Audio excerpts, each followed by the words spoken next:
Good morning, students. Um, Today we are going to start chapter number 3 of Unit 1, and the name is France abolishes monarchy and becomes a republic. Yesterday we finished the second chapter of this unit, and we learn about the Declaration of Rights on Man, and we also explain the political symbols uh, and the new constitution of France, that is in force in 1791. Okay, so let's begin the topic number 3. uh, First of all, I want to share your PD test 1 syllabus, because your offline exams are now cancelled, so online test will be held in in this month or maybe in next month. You will be notified soon. So there is online 10, and question is multiple choice type. Okay, kindly remind it. Questions are multiple choice.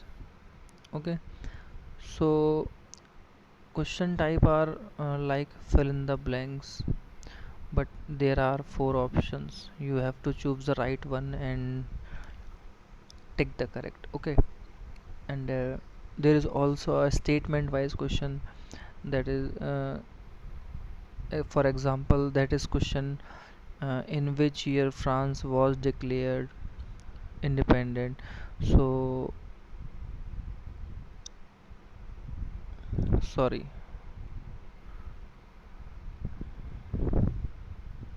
yes, there is 4 statement like A, B, C, and D, and you have to choose which one is correct or which one is not correct. So this is type of questions, fill in the blanks type question, directly question.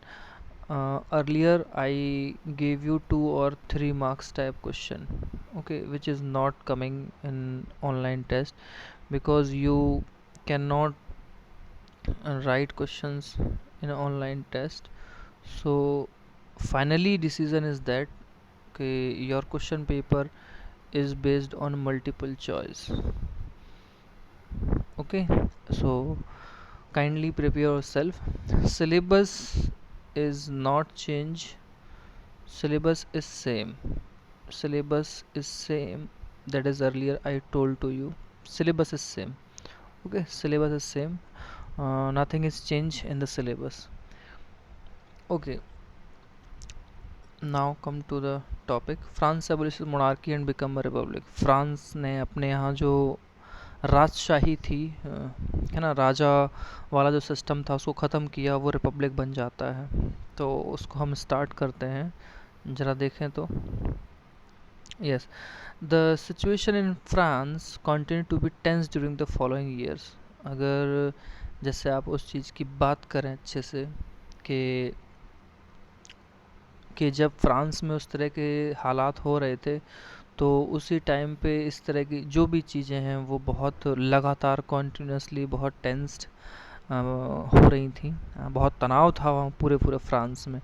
Although Louis XVI had signed the constitution, he entered into secret negotiations with the King of Prussia and rule of other countries, too worried by development in France, and made plans to send troops to put down the event that had been taken place there since the summer of 1789. Actually ये line थोड़ी सी बड़ी है, लेकिन अगर मैं आपको वहाँ में शॉर्ट शॉर्ट तरीके से समझाने की कोशिश करूँ, तो जैसे आप उसको समझें उस चीज़ को, कि कौन जो लुई 16 है वो सीक्रेटली एक नेगोशिएशंस मीन्स होता है कि वो अपना एक क्या कहते हैं, एक बातचीत के ढंग से, नेगोशिएशंस का मतलब होता है कि बातचीत उसकी चुपचाप तरीके से चल रही थी। ठीक है, तो लुई 16 ने क्या किया, कॉन्स्टिट्यूशन पे साइन तो कर दिए। ठीक है, लुई 16 ने साइन तो कर दिए, बट वो सीक्रेटली नेगोशिएशन बातचीत कर रहा था किंग ऑफ प्रशा। इसे प्रशिया भी पढ़ देते हैं, कई बार प्रशा भी पढ़ते हैं, हिंदी में उसको प्रशा पढ़ते हैं। एक उस टाइम पे जो एम्पायर और कंट्री का नेम था, आज के टाइम पे ये नहीं है, ठीक है। और तो वो नेगोशिएशन जो है चुपचाप तरीके से कर रहा था, ठीक है, बातचीत चला रहा था अपनी, क्योंकि उसे मालूम था कि अब उसने साइन कर दिया कॉन्स्टिट्यूशन पे तो जो किंगशिप है वो कमज़ोर पड़ चुकी है, जो मोनार्की है वो वीक हो चुकी है। और इसमें जो सबसे अच्छी बात थी आपकी, वो आपको सीखने को ये मिलेगी कि आप देखेंगे कि जो रूलर्स थे आसपास के स्टेट से, एक्चुअली जो भी चीज़ें होती थी वहाँ पे रशिया में या यूरोप में, फ्रांस में जो चीज़ें इतनी तेज़ी से इंसिडेंट घट रहे थे, तो जो आसपास की जो कंट्री थी, नेबरिंग कंट्री थी, वो भी बहुत परेशान थी, जो नेबरिंग कंट्रीज़ हैं। अब उनकी मतलब प्रॉब्लम ये थी कि जो डेवलपमेंट फ्रांस में हो रहे हैं, ठीक है, फ्रांस में जो भी डेवलपमेंट होते थे उससे आसपास के जो स्टेट्स होते थे, आप मान लीजिए इनके आसपास छोटे छोटे कंट्री हैं, ठीक है, ये आसपास के बाउंड्री में स्टेट्स हैं आपके, तो जैसे यहाँ पे अगर कोई चीज़ चेंज हो रही है तो इसको भी घबराने की ज़रूरत है, इसको भी घबराने की ज़रूरत है, इसको भी घबराने की ज़रूरत है। जैसे मान लीजिए आप क्लास में बैठे हैं और आपके आसपास स्टूडेंट्स हैं, वो काफ़ी शैतान हैं और वो नोटोरियस हरकत कर रहे हैं, लेकिन कई बार आप देखते हैं आपका भी नेम आ जाता है, कुछ बच्चों की जैसे पूरी क्लास को पनिशमेंट मिलता है। तो हर कोई अपनी उन चीज़ों को मतलब वरीड था वो इन सब चीज़ों से, और वो अपनी अपनी ट्रूप्स भेज रहे थे ताकि कोई इस तरह की इवेंट्स हो और वो उस चीज़ पे अपना काबू पा सकें, कंट्रोल कर सकें। और ये सब चीज़ें 1789 के समर से वहाँ होना शुरू हो चुकी थी। तो इस तरह के डेवलपमेंट हैं लुई 16 के बाद, आप देख रहे हैं इस तरह की हलचल वहाँ पे इतनी ज़्यादा लगातार जो है टेंस्ड वहाँ पे इंसिडेंट्स होते जा रहे हैं। Okay, so before this could happen the national assembly voted in April 1790 to declare a war against Prussia and Austria. ये चीज़ बड़ी ही मतलब अच्छी है, जिसको अगर आप समझें कि लोगों ने अब क्या हो, अब इससे पहले क्या हो रहा था, लोग ट्रूप सेंड कर रहे हैं, अब इससे पहले ये सब हो, इन लोग के होने से पहले तो लोगों ने ये कहा कि ठीक है एक काम करते हैं कि हम लोग अपना जो है वॉर डिक्लेयर कर देते हैं, ठीक है। ये चीज़ें आप बड़ी ध्यान से देखें कि 1792 में भी वॉर डिक्लेयर हुआ प्रशिया और ऑस्ट्रिया के ख़िलाफ़, और ये जो ट्रूप भेजने की जो बात हो रही थी, ये भी मतलब लेटर ऑन डिसाइड किया कि हाँ हम अपनी सेना को भेजेंगे। तो हर तरफ से टेंस था, इधर फ्रांस में भी इस तरह के सीक्वेंस बन रहे थे, और लोगों ने जो नेशनल असेंबली थी, नेशनल असेंबली ने फिर इस चीज़ को कहा कि वोटिंग करते हैं, और वोटिंग के ज़रिए आप देखते हैं कि उन लोगों ने नेशनल असेंबली में वोट किया कि वो डिक्लेयर करते हैं प्रशिया और ऑस्ट्रिया के खिलाफ़ जो वॉर है वो।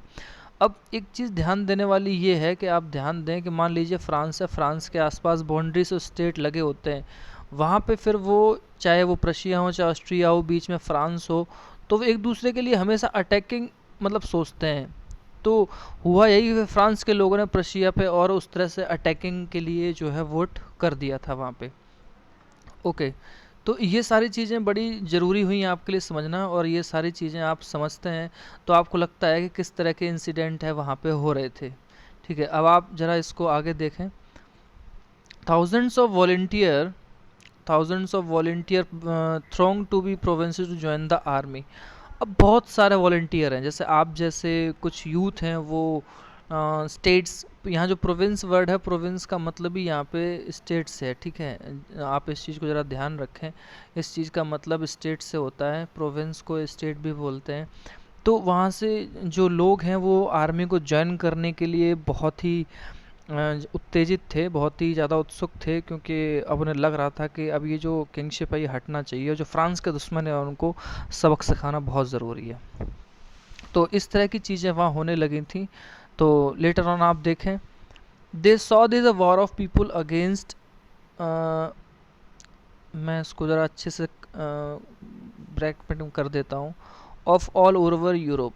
ये जो चीज़ थी, इस चीज़ को आप ध्यान रखें, ये जो स्टेटमेंट वाली बात आई है, स्टेटमेंट बहुत इम्पॉर्टेंट है कि उन्होंने लोगों ने मतलब इस चीज़ को कैसे देखा, ये जो इतनी सारी घटनाएं हो रही हैं, ये इस तरह से देखा कि उन लोगों का जो है वॉर है, people against Kings and aristocracy. लोग अब परेशान हो चुके हैं राजाओं से, और एरिस्टोक्रेटीज जो हैं लोग, जो ऐसा सिस्टम जहाँ लोगों की सुनी नहीं जाती है, और अब वो पूरे यूरोप में ये सब हो रहा है।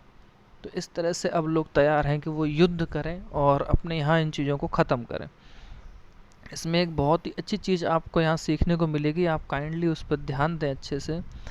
इसमें हुआ ये था कि among the patriotic song they were sang were the Marseillaise, composed by the poet रोजे डी लीजले या लाइजली, कई बार पढ़ देते हैं, एक्चुअली ये फ्रेंच नेम है, तो इस पे आप ध्यान दें, ये फ्रेंच नेम है।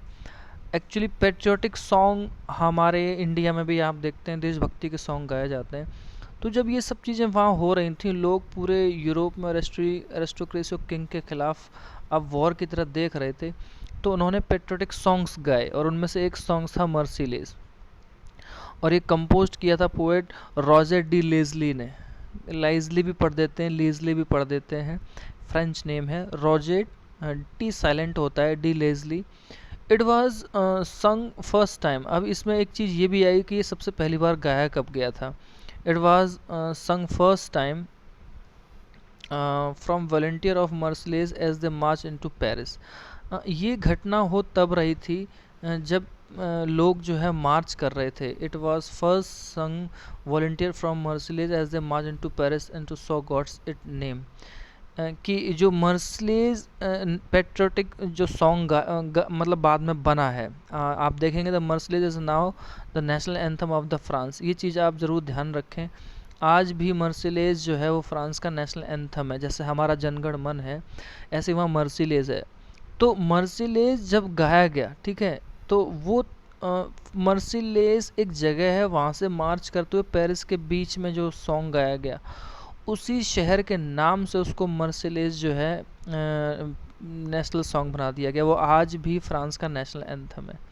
ये चीज़ बहुत अच्छी है सीखने के लिए आप लोगों के लिए, तो आप काइंडली इस चीज़ को ज़रूर ध्यान दें। तो ये चीज़ बहुत अच्छी है कि वो नेशनल एंथम की तरह आपको मतलब फ्रांस में उसने उसको जगह दी, मर्सिलेज सिटी से पेरिस की तरफ जाते हुए, ठीक है। तो इसीलिए मर्सिलेज को अब नेशनल एंथम फ्रांस का बना दिया गया। तो ये सिंबॉलिक चीज़ें हैं, आपको इससे नई नई नॉलेज मिल रही होगी। ये हमारे नेशनल एंथम और उसकी भी कहानी है, लेटर ऑन आप देखेंगे इस चीज़ को।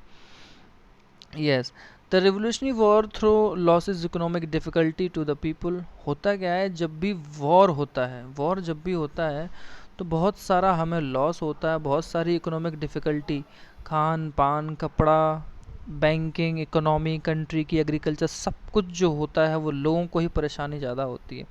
इसीलिए वॉर किसी चीज़ का सॉल्यूशन नहीं है। While the man were away fighting at the front, लोग फ्रंट की तरफ लड़ रहे थे, women were left to cope with the task of earning a living and looking after their family. अब हुआ क्या, अब जो मैन थे वो तो फ्रंट पे, यानी फ्रंट मतलब वॉर में लड़ रहे हैं, हर जगह मोर्चे पे हैं, और अब जो जिम्मेदारी है लिविंग अर्निंग अ फैमिली की या लुकिंग आफ्टर फैमिलीज़ की, वो अब किस पे आ गई, वो आ गई अब महिलाओं पे। ये चीज़ बड़ी सोचने वाली है। तो अब वुमेन जो हैं, वुमेन अब वो ये सारे टास्क कर रही हैं, अपनी फैमिली को संभाल रही हैं, क्योंकि वो सारे लोग वहाँ पे वॉर लड़ रहे हैं, ठीक है। ये सारी चीज़ें, last section of the population were convince that the revolution had to carried further. अब जो ज़्यादा से ज़्यादा लोग इस चीज़ को मान रहे थे, पॉपुलेशन जो थी इस चीज़ को बात मानती थी कि जो रेवोल्यूशन है ये बहुत लंबा खिंचेगा। As the constitution 79 gave political rights only to richer section of society, क्योंकि आपने भी पहले पढ़ा है कॉन्स्टिट्यूशन ऑफ 1791 था, रिचर सेक्शंस थे, उनको ही बहुत सारे राइट्स मिले हुए थे। ये चीज़ आप भी जान चुके हैं, समझ चुके हैं। और वहाँ प्रॉपर्टी जिनके पास नहीं थी उनको वोटिंग का तो राइट ही नहीं था। ओके, अब आप एक चीज़ देखें, political club became an important rallying point for people who wish to discuss government policies and plan their own form of actions। ये चीज़ बड़ी समझने वाली है कि जो पॉलिटिकल क्लब्स थे वो गवर्नमेंट की पॉलिसी हो या प्लान हो, वो अपने ओन फॉर्म को के लिए डिस्कस किया करते थे। अब पॉलिटिकल क्लब बनने लगे थे फ्रांस में, और वो सबसे ज़्यादा लोगों की मतलब जो है डिस्कशन के मुद्दे बनते थे। गवर्नमेंट की जो पॉलिसी हो या गवर्नमेंट के प्लान हो, उस पे जो है अपना एक्शन वो लोग वहाँ डिस्कस किया करते थे। ठीक है, ये चीज़ बड़ी समझने वाली है कि वो डिस्कस किया करते थे गवर्नमेंट की पॉलिसीज़ को और प्लान को, ताकि वो अपना फॉर्म ऑफ एक्शन वहाँ पे बना सके। तो पॉलिटिकल जो क्लब थे वो अब इस तरह से बहुत मेन होने लगे थे।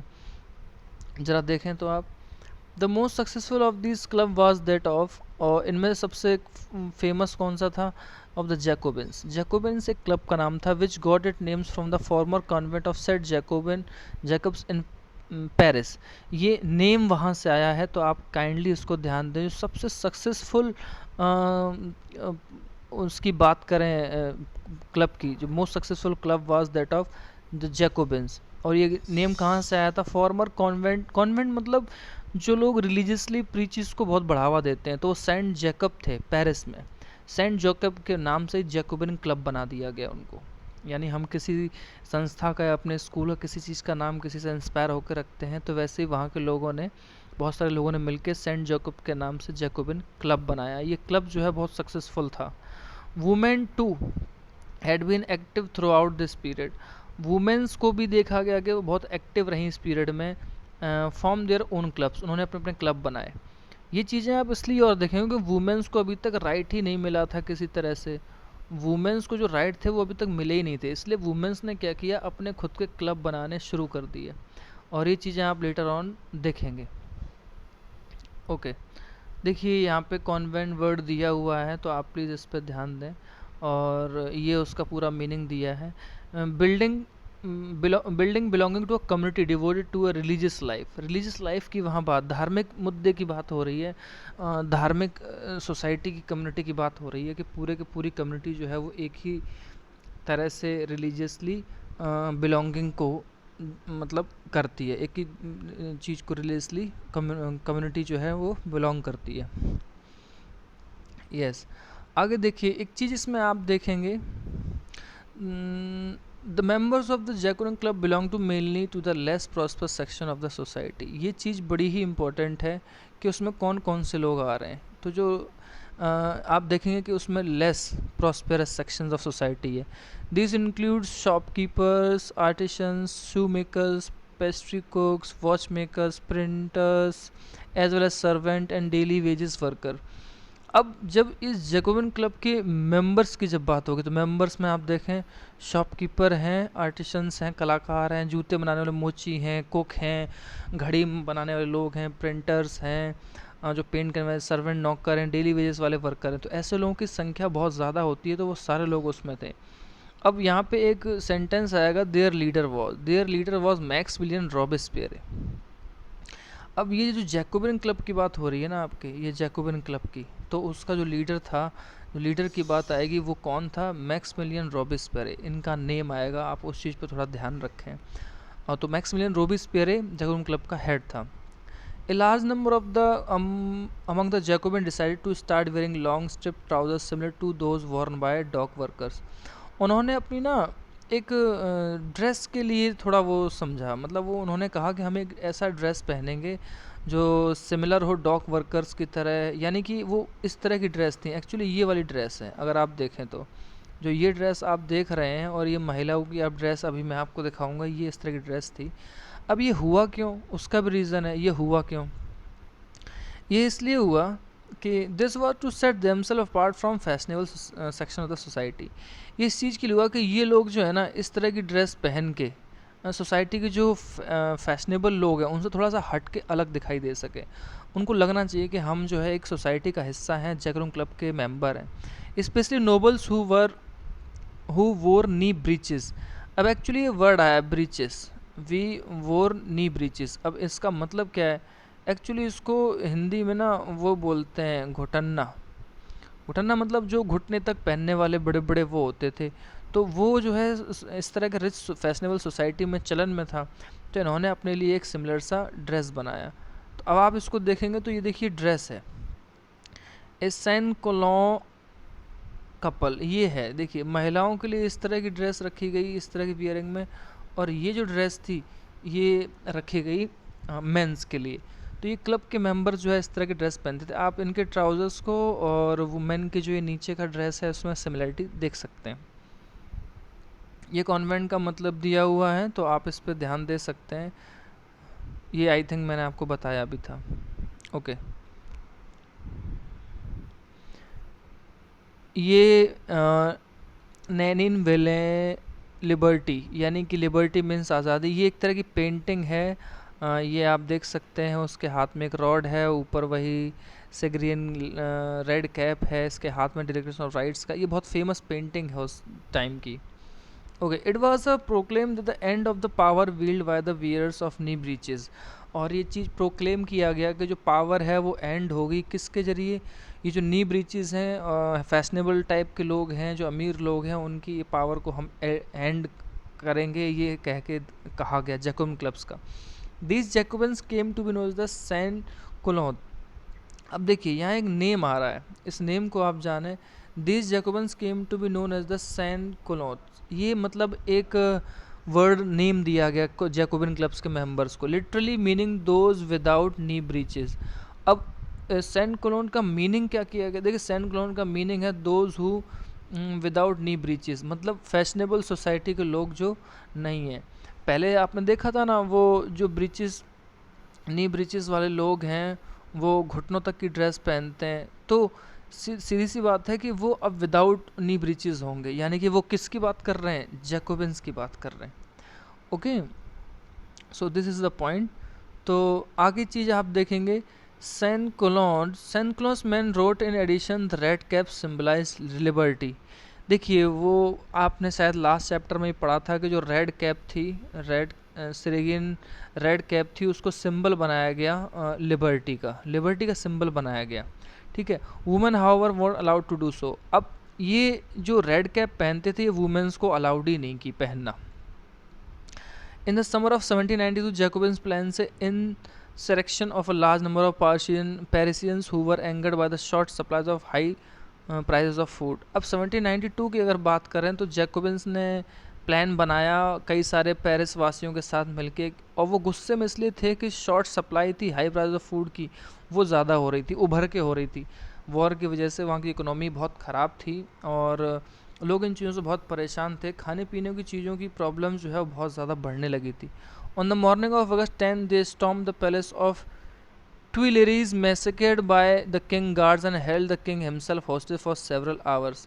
देखिए लोगों ने क्या किया, 10 अगस्त की शाम को, एक तो जो ये पैलेस है, पैलेस का नाम है ट्विलेरीज, इन्होंने किंग्स को पकड़ लिया, उसके गार्ड्स को मार दिया और उसको ना खुद किंग को बहुत घंटों तक बंधक बना के रखा। हॉस्टेजेस का मतलब होता है बंधक बना के रखना। तो ये लोग इस तरह से वहाँ परेशान हैं और इस तरह से वहाँ पे मोनार्की के खिलाफ इतनी आवाज़ें उठ रही हैं कि खाने की प्राइसेस को लेके वहाँ इतना क्राइसिस है और लोग इतना गुस्से में आके किंग के गार्ड को भी मार देते हैं और राजा को भी बहुत देर तक बंधक बना के रखते हैं। तो फिर लेटर आप देखेंगे कि इसमें क्या हुआ, later the assembly voted to imprison royal family. अब बाद में क्या कहा गया, बाद में कहा गया कि जो रॉयल फैमिली है उसको ना बंधक बनाया जाए।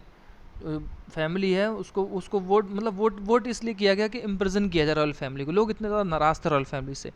Elections were held from now on the all man 21 years and above regardless of wealth got the right to vote.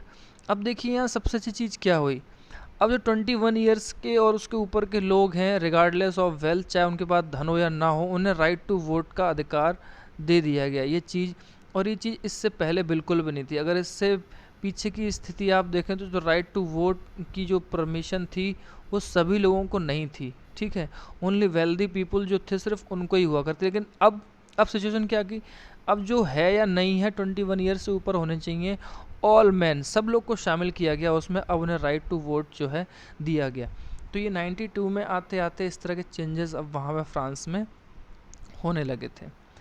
Yes, देखिए ज़रा, the new elected assembly was called the convention. अब जो नया नेम था वो दिया गया कन्वेंशन, जो न्यू इलेक्टेड असेंबली थी, क्योंकि उसमें 21 ईयर्स के ऑल मैन थे, सारे के सारे लोग, चाहे उनके पास प्रॉपर्टी हो चाहे ना हो, ये चीज़ आपने देखी। On September 1792 he it abolish monarchy and declare France a republic. ये चीज़ बड़ी इंपॉर्टेंट यहाँ से आ जाती है, आप इस पर ध्यान दें। ये डेट जो है 21 सितंबर 1992, abolish the monarchy and declare France A Republic. 1792 की जब बात करेंगे तो वो डेट आप ध्यान रखेंगे कि फ्रांस ने मोनार्की को एस्टेब्लिश एबोलिश कर दिया और डिक्लेयर किया फ्रांस को एक रिपब्लिक की तरह। ये चीज़ आपकी समझने वाली है, और ये चीज़ आप देखेंगे इस तरह से वहाँ पर राजशाही ख़त्म हो जाती है। ठीक है। As you know republic is a form of government. अब एक्चुअली क्या है, यहाँ पे आपको एक चीज़ समझने की ये मिलेगी, रिपब्लिक वर्ड का मीनिंग क्या होता है, what is the meaning of Republic. ठीक है, तो रिपब्लिक का मतलब आपको समझ में आएगा ए फॉर्म ऑफ गवर्नमेंट। किस तरह की गवर्नमेंट, जरा देखें तो आप, a form of government where the people elect the government include the head of supreme body. Sorry, इसमें आगे वर्ड आएगा। तो जो गवर्नमेंट है ना, गवर्नमेंट को चुनने का हक लोगों के पास रहेगा, और उसका जो हेड होगा गवर्नमेंट का, वो भी अब हिरार्किकल नहीं होगा। हिरार्किकल मीन्स जैसे राजा का बेटा राजा बन गया, उसका बेटा राजा बन गया, इस तरह से नहीं, लोग ही उसको इलेक्ट करेंगे अब। ठीक है, तो वो चीज़ आप देखें, हेड ऑफ द गवर्नमेंट। जो हेड ऑफ द गवर्नमेंट है, जो कि प्रेसिडेंट हो सकता है, पीएम हो सकता है, अब वो जो है उसको ही चुना जाएगा। ठीक, जो भी उसका वहाँ पे, जैसे फ्रांस में प्रेसिडेंट काफ़ी पावरफुल होता है, इंडिया में पीएम काफ़ी पावरफुल हो सकता है। तो वर्ड देखिए दोबारा से आ गया, there is no hereditary monarchy. अब हेरिडेटरी का मतलब ही उस चीज़ से होता है, एक ऐसी क्लास जहाँ पे जनरेशन वाइज जो है रूल चलता रहे। जनरेशन्स रूल एक हिरार्की में वो आता है, जैसे किंग का बेटा किंग बन गया, फिर उसका बेटा किंग बन गया, तो एक पूरी फैमिली ट्री से चलता रहता था। तो वो सब चीज़ें अब नहीं रही, अब वहाँ पे नो हेरिडेटरी मोनार्की रहा। You can try and find out some countries, ये मतलब दिया है एक तरह से, आप चाहें तो देख सकते हैं कि वर्ल्ड में इस तरह की चीज़ें कहाँ कहाँ हैं।